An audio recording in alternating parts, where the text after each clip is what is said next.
देश भर में पेट्रोल और डीजल के दाम लगातार बढ़ते जा रहे हैं। आलम यह है कि पिछले 19 दिनों में पेट्रोल के दाम 8 रुपए 70 पैसे प्रति लीटर और डीजल के दाम लगभग 10 रुपए 63 पैसे प्रति लीटर बढ़ चुके हैं। और इसकी वजह से इतिहास में पहली बार ऐसा हुआ कि देश की राजधानी दिल्ली में डीजल के दाम पेट्रोल के मुकाबले ज्यादा हो गए। लोग ये कहकर मजाक उड़ाने लगे कि देखो देखो पेट्रोल के दाम कम हो गए डीजल से। क्या आप जानते हैं कि इसकी वजह क्या है? आखिर ऐसा क्या है कि दुनिया भर में ब्रेंट क्रूड के दाम इतने कम होने के बावजूद भारत में पेट्रोल और डीजल के दाम लगातार बढ़ते जा रहे हैं? और एक सवाल जो आपके मन में बार बार उठ रहा होगा यह देखने के बाद कि कहीं पेट्रोल और डीजल के दाम 100 रुपए लीटर तक तो नहीं पहुंच जाएंगे। तो आज पेट्रोल के दामों की क्रोनोलॉजी क्या है ये आप हमसे समझिए। सबसे पहले बात पेट्रोल और डीजल पर लगने वाली एक्साइज ड्यूटी की। भारतीय बास्केट के लिए कच्चा तेल जिसे ब्रेंट क्रूड कहा जाता है उसकी कीमत जनवरी में $70 प्रति बैरल थी, जो कि अभी अप्रैल आते आते $17 प्रति बैरल पर आकर सिमट गई। इसके बावजूद केंद्र सरकार ने 6 मई 2020 को पेट्रोल पर 10 रुपए लीटर और डीजल पर 13 रुपए लीटर का उत्पाद शुल्क बढ़ा दिया। यानी कीमतों के कम होने का फायदा सरकार ने जनता को ना देकर खुद को दे दिया।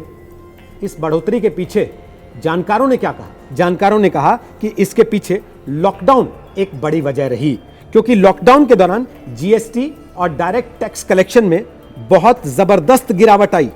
अकेले अप्रैल की ही बात करें तो अप्रैल महीने में सेंट्रल जीएसटी महज 6,000 करोड़ रुपए आया, जबकि इसके मुकाबले पिछले साल अप्रैल में जीएसटी 47,000 करोड़ रुपए आया था।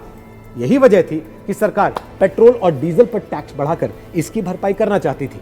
लेकिन ऐसा ही चलता रहा तो क्या पेट्रोल और डीजल के दाम 100 रुपए लीटर के पार चले जाएंगे?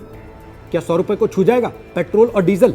इंडिया टुडे हिंदी के संपादक अंशुमन तिवारी से हमने इस बारे में बात की। उनका क्या कहना है? उनका कहना यह है कि तेल कंपनियों ने भारत में पेट्रोल और डीजल के भाव तब बढ़ाने शुरू किए जब कच्चा तेल काफी नीचे यानी कि $19 प्रति बैरल के आसपास था। और अब तो कच्चे तेल का रेट बढ़ रहा है। अंतरराष्ट्रीय बाजार में ब्रेंट क्रूड $43 यानी कि $43 प्रति बैरल के आसपास पहुंच गया। और तेल कंपनियों के पास जो इन्वेंट्री है उसमें भी उनको नुकसान हो रहा है। तेल कंपनियों का दावा यह है कि मांग कम हो गई है, उनके मार्जिन इस समय माइनस में आ चुके हैं, तो वो इस नुकसान की भरपाई अपना मार्जिन बढ़ाकर करने की कोशिश कर रहे हैं। यानी कि एक्साइज ड्यूटी में एक तरफ सरकार बढ़ा रही है और दूसरी तरफ से तेल कंपनियों को भी अपने नुकसान की भरपाई करनी है। एक्साइज ड्यूटी में सरकार ने करीब 13 रुपए तक की बढ़त की है और इसका भी पूरा बोझ अभी ग्राहकों पर नहीं डाला गया है। ऐसे में स्वाभाविक है कि आगे रेट और बढ़ाने पड़ेंगे। यही गति जारी रही तो हैरान मत होइएगा कि पेट्रोल और डीजल की कीमतें किसी दिन 100 रुपए लीटर को पार कर जाएं या छू जाएं। अंशुमन तिवारी ने इसके बारे में कुछ और बातें भी कही हैं जो आपको डरा सकती हैं। उनका कहना है कि अभी तो केवल तेल कंपनियां ही रेट बढ़ा रही हैं, अभी राज्य सरकारें भी इस पर वैट बढ़ाएंगी, क्योंकि राज्य सरकारों की इकोनॉमी भी लॉकडाउन के बाद से अभी तक खस्ता हाल में, यानी कि दाम बढ़ने के पूरे आसार हैं। आपको याद होगा राजधानी दिल्ली में डीजल के दाम पेट्रोल से ज्यादा होने का असल कारण उस पर वैट का बढ़ना ही है। पिछले ही महीने दिल्ली की सरकार ने डीजल पर वैट बढ़ाकर 30% कर दिया था, जो पहले 16.75% यानी कि 17.25% हुआ करता था, और पेट्रोल पर भी वैट बढ़ाकर 27% से 30% दिल्ली की सरकार ने कर दिया था।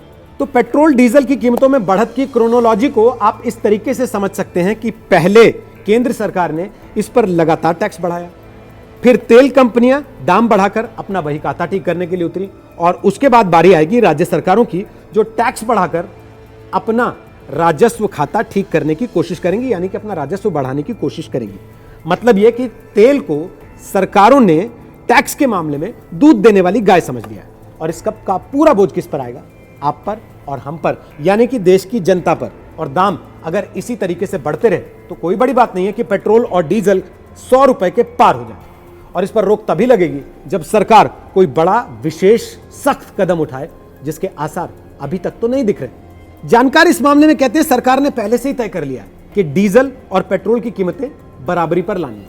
वैसे अगर आप दुनिया का हिसाब किताब देखें, अमूमन पेट्रोल डीजल की कीमतें बराबर होती हैं। कुछ देशों में डीजल की कीमत पेट्रोल से ज्यादा ही रखी जाती है, लेकिन भारत में इसका गणित थोड़ा सा अलग है, क्योंकि सब्सिडी के जरिए और टैक्स के जरिए सरकारें डीजल को सस्ता रखने की कोशिश करती हैं। उसका वजह है किसान, ट्रांसपोर्ट, खेती, बिजली, बहुत सारी चीजों में डीजल का इस्तेमाल अपने यहां किया जाता है। वैसे एक दिलचस्प बात भी आपको जाननी चाहिए कि पिछले 5 साल में पेट्रोलियम से आने वाला सरकार का राजस्व 2 गुने से ज्यादा हो गया है। साल 2019-20 में सरकार ने पेट्रोलियम पदार्थों पर एक्साइज ड्यूटी से आप जानते हैं कितने पैसे कमाए? 2.23 लाख करोड़ रुपए। और साल 2014-15 में ये कमाई हुआ करती थी 99,000 करोड़ रुपए। यानी कि ये कमाई अब 2 गुने से भी ज्यादा हो गई है। मतलब ये कि कोरोना काल में सरकार ने जितना भी नुकसान उठाया है उसकी भरपाई पेट्रोलियम पदार्थों से हो रही है, आपकी और हमारी जेब से हो रही है।